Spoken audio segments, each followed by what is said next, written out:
Welcome back, witches, wizards, and muggles, to a place where we go ahead, say it, unbox, review, and explore. And today, you know what? I've been asked multiple times if I could compare this one wand with 3 other wands. One character, 3 wands. Well, let's find out who it is. Okay, we're getting there. I'm still sick, still under the weather. I'm feeling a little bit better. Thank you for all the well wishes. But I would like you to take a guess at who we're looking at today. If you didn't already cheat and look at the title, Professor Severus Snape. That's right. When I started collecting wands, I started collecting the fake wands. And then I realized, you know what? I want the real wand. So today we're going to compare my very first ever collection HP7 version of these wands to the Noble Collection authentic replicas to the Noble Collection mystery version. What's the difference between the 3? Well, let's find out right now. Alright, fair warning, I'm still sick. Thank you guys for the well wishes. I do not have COVID, so yes. But I'm sweating, I'm running out of breath. Sinuses are all out of whack. But nonetheless, let's get started. So, the very first wands I started collecting were these right here.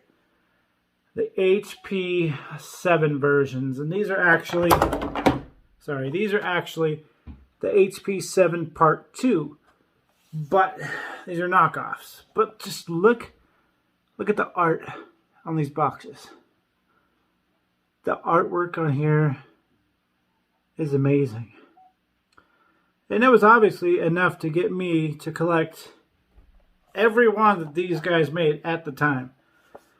I don't know if they're still making wands, or if I think I wound up with like, I don't know, 20, 25 or so of them. But these are amazing. Just the artwork was enough for me to be like, oh my, I want those boxes. So we're going to open up each and every one of them. So, because I want to do as in-depth as I can. So here we are. These have a nice layout. The one problem with these versus Noble Collection is these do not have a name on the outside of who it is. They got, you know, the barcode and everything, but they're, as far as you knowing whose wand it is, you don't know. Even from the indentation inside, it's basically a somewhat soft bed that the wand lays in. But the presentation for these wands, the HP7 wands, are amazing. But I had to, when I moved or took these wands down, I had to rip off little pieces of paper and write down everybody's name in it and write down the order that I had them displayed. So we're going to go ahead and take out Professor Snape's wand from the HP7 and we'll look at it together. So this is the HP7 version of Professor Severus Snape. Now, as you'll see, it's kind of laid on pretty thick. It's an amazing wand, and now that I'm actually rotating it like this, the gloss is uneven.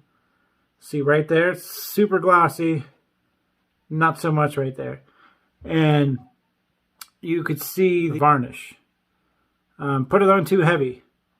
This is what happens when you put varnish on too heavy. They went way too heavy on the gloss.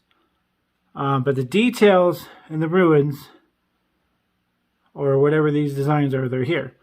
So this is a fairly, it's a decent wand for the HP7. So we'll do the test. This one is stiff as a board. So we all know Professor Snape's wand, and if you don't know, go ahead, sing with me.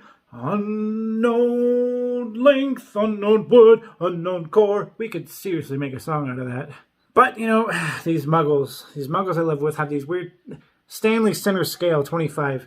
I still don't understand how this works. You pull it out, it's got numbers. Cool, whatever. That's all I need to know.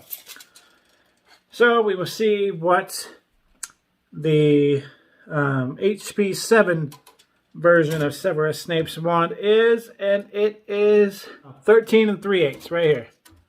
13 3/8 length with the HP7 version. Let's take one more look at it. See how the varnish, the clear coat is just incredibly uneven right there. It's like they set it down to put the clear coat on and forgot to do the other side. The mystery wand. So right off the bat, we all know what the mystery wand boxes look like, and if you don't, I think I have it upside down. There we go. Here's the mystery wand. It is made to look like there is writing all over it, but it's not writing. It's all broken apart. There's nothing to make of it. The Harry Potter right there. Right here, we do have a little bit of writing on it. A little bit. And then when you open it up, see if I can get it open. But, oh, right where this has the Warner Brothers trademark right there. And then when we open it up, we have this unforgiving plastic. The wand is bedded in plastic. It's made to look like there's felt, but it's just plastic. There's nothing decorative about it. So this is what it looks like. It does have the indentation of the wand, kind of. So if you needed to put the wand back in there, you'd kind of know which wand it is. So we'll close this one up and we'll get the wand, the mystery version wand of Professor Severus Snape. And here it is. Right away you can see a huge difference. The mystery wand version is, in my opinion, bigger.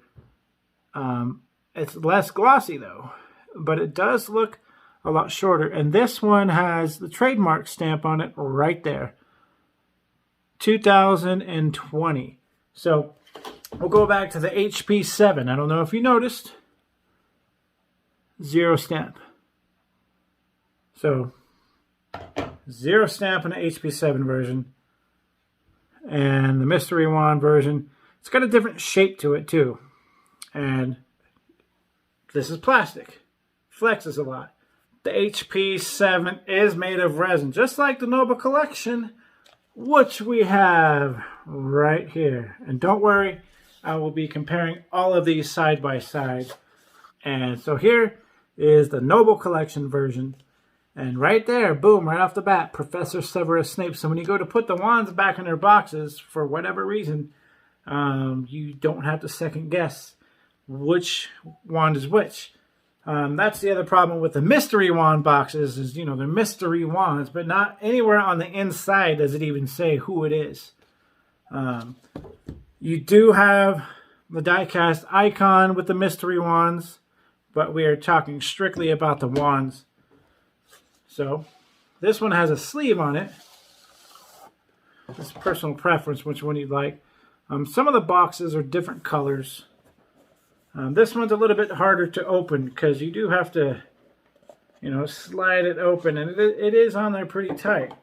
So this one has the protective felt on top of the wand. And just for the purposes of this video, I went and put the wand back in the box. So this is kind of like the mystery wand box. It's plastic, and it's not really much of a bed for the wand to be in. So as far as looks for all three of these wands, for the packaging, for the box, for the bed of the wand, HP7 completely blows it out of the water for the packaging. But as far as the wand goes, we all know which wands take precedence, which wands win in the end. So this is a Noble Collection authentic replica of Professor Severus Snape with that trademark timestamp right there. And here is the legitimate handle for Professor Severus Snape's wand. So we're going to measure this one right now. His authentic wand. We're going to measure it. Here we go. This one is 13 1/8 inches long. So this one is a little bit shorter than the HP7 version. But not only does this one, come on, the authentic replica wands come with these golden bronzish name tags. So this is one of the things that I really wanted to collect, the authentic replicas. Of course, I'm a collector, and the more I collect, the more passionate I get about it. But, you know, I was like, man, it's kind of hard to tell the wands apart. And then I was doing some research and found out if you buy the regular Noble Collection wands, not the Ollivanders, the regular Noble Collection wands, you get these with each and every single wand, singular wand. If you get the wands that are in a case, like a collection, multiple wands, display case, all that, you don't get these. So these, I love these. So in that retrospect, Noble Collection wins, hands down, because right there, I mean, and then the wand, the quality of the wand. So real quick, we'll go back to the mystery wand. We didn't measure that. So we'll measure the mystery wand real quick. The mystery wand is going to be 12 inches. So all three of them are different sizes and different shapes. So let me take this name tag off the mystery wand, or off the Noble Collection wand, sorry.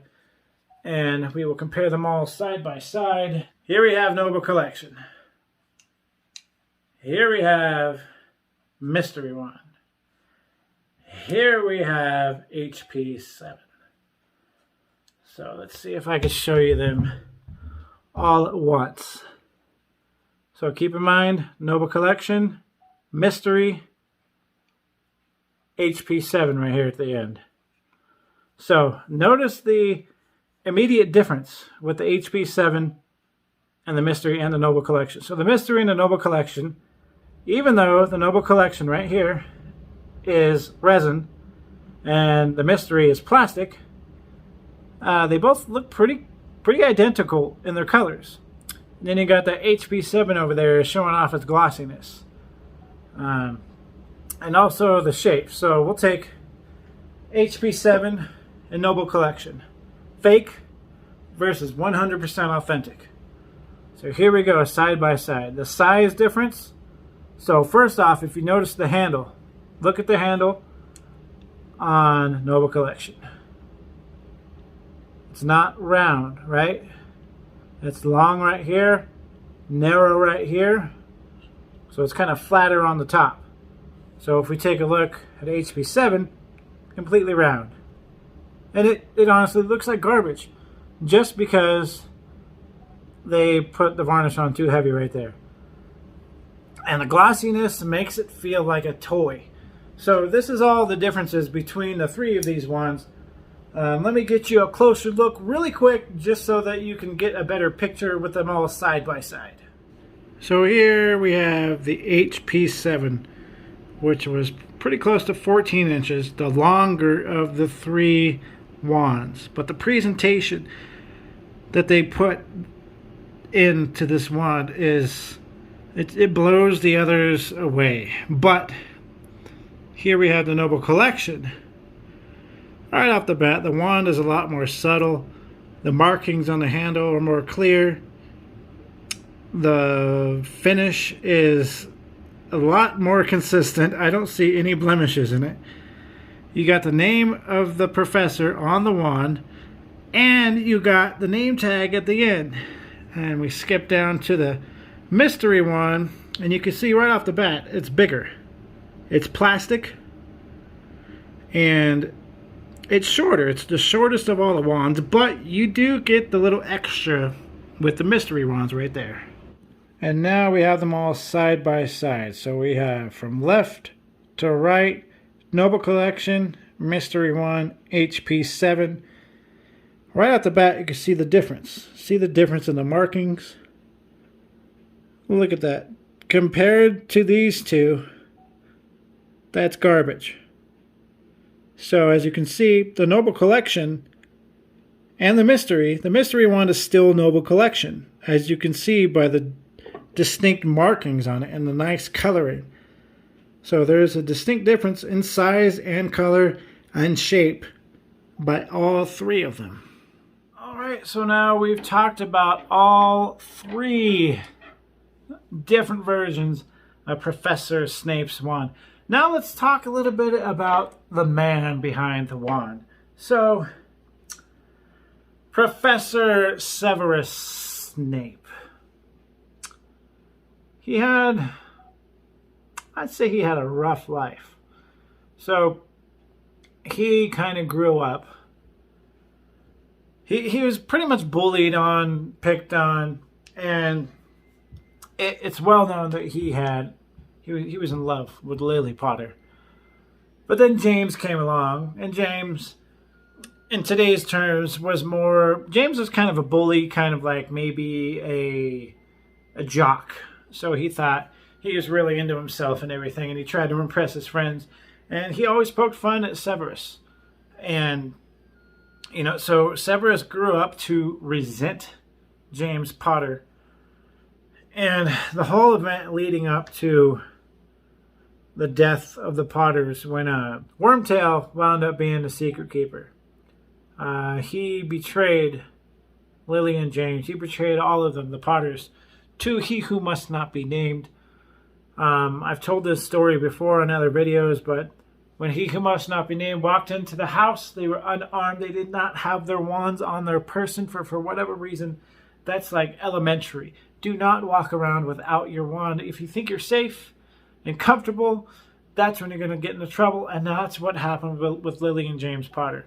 And we all know that story. And that it devastated Snape. Because at this time, I think Snape was already a professor at Hogwarts.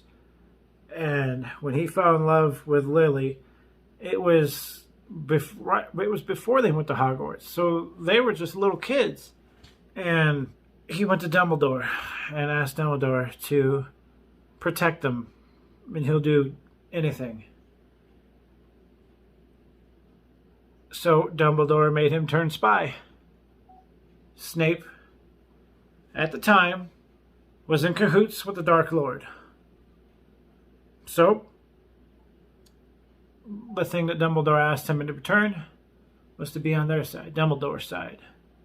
And if he were to hear anything going on with the Dark Lord, that he would report it to himself, Dumbledore.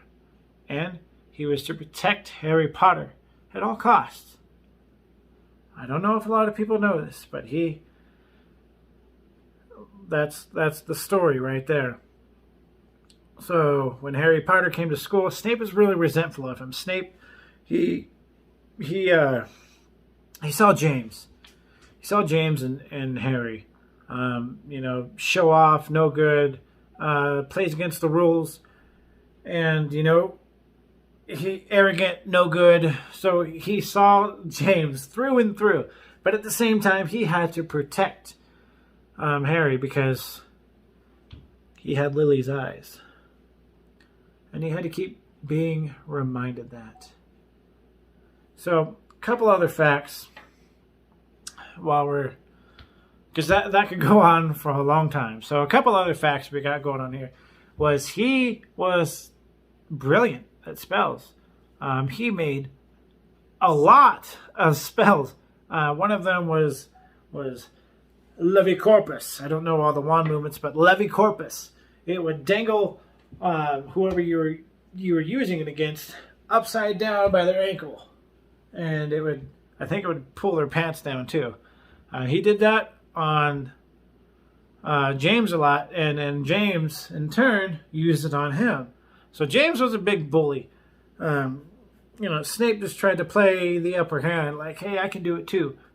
He invented Langlock, which glues your tongue to the top of your mouth so that you can't talk. He invented Muffliato. Yeah. That put a buzzing noise in your ears so that you couldn't hear any conversation going on around you. Harry Potter, Ron, and Hermione used that. And funny story, Hermione hated it. She refused to be in any conversation that they were having at the time if they used the Muffliato curse. And in the Deathly Hallows, when they started putting up the boundaries around where they were sleeping, when they were, on the run hunting Horcruxes, one of the charms that she used to protect was Muffliato. So, fun little fact right there. And one of the big deadly spells, it is a deadly spell, Sectum Sempra. Harry Potter used that in the scene with Draco in the bathroom. He didn't know what it was, so he went out and he saw his opportunity and Sectum Sempra! What Sectum Sempra does is it acts like you're stabbing your opponent with your wand movements. That's why when he went over to Draco on the ground, there was a bunch of different stab wounds everywhere, and he was just drenched in blood. And he died. But Professor Snape also had a counter curse for that spell because, he invented it. I think it was called Vulnera Senator. It's kind of hard to say. But it's basically a counter curse. You repeat 3 times. So what that does is it slows the blood flow, closes the cuts, and fully heals the wounds. And I guess essentially that would bring you back to life. Maybe he wasn't quite dead. He was maybe on the verge of being dead. But since he knew the counter curse, which I find kind of weird, because not every spell has a counter curse, but I guess since he invented it, he was able to produce a counter curse. He was so gifted making spells. He always wanted to be the dark arts professor of the dark arts. And he just never got it because Dumbledore knew how good he was at the dark arts, but he also knew he was involved in the dark arts. So I don't think he wanted to give him that opportunity just for that reason. He didn't quite know what to expect out of it. So he became the potions master, and he is very famous for walking into the classroom on the first day and saying, "There will be no foolish wand wavings or silly incantations in this class."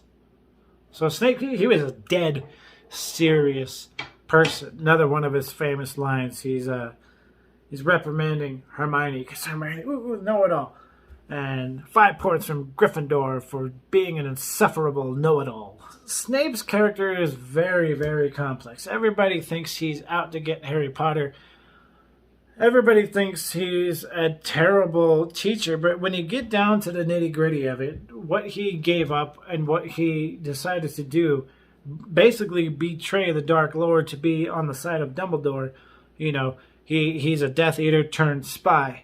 Not everybody believes that, they didn't know what was going on. So not everybody believed. Everybody thought that he was still a Death Eater playing on both sides. They were kind of right in a sense. But he was not a Death Eater anymore. He was loyal to Dumbledore. He was a Dumbledore's man through and through till the end. And even after the end, there was no end. He gave up his life to protect Dumbledore and Harry Potter, which was, the agreement. But just the way he kind of treated Harry Potter for how much Harry Potter reminded him of James, everybody thought that Snape hated Harry Potter. But, at the end, when Harry went and got his tears after he had died, that's when he found out that he was in love with his mom and that he'd been trying to protect him the whole time. And Snape's Patronus was a doe. Expecto Patronum. And that's when Dumbledore said, "After all this time, always." So, Harry Potter, after Harry Potter died, the Horcrux version of Harry Potter, one of the things he said to Dumbledore was, "Professor, Snape's Patronus was a doe, same as my mother's. Kind of peculiar, don't you think? If I think about it, it's not strange at all. You dare use my spells against me? Yes. I am the Half-Blood Prince." And that's when Snape took over. I mean, don't get me wrong. People had reasons to believe Snape was evil. And I think the Deathly Hallows Part 1 is when Dumbledore died. Snape cast the killing curse. Avada Kedavra. But he didn't want to do it. Draco was supposed to do it. He had done the unbreakable vow and promised to protect Draco at any cost. So basically at that point, it was him. He was the one to kill the Dark Lord. Because Draco was just a kid. Draco was only doing what he thought he was supposed to do. You could see it in Professor Snape's eyes. He didn't want to kill Dumbledore. But that's the other thing. Dumbledore knew that Snape was going to kill him.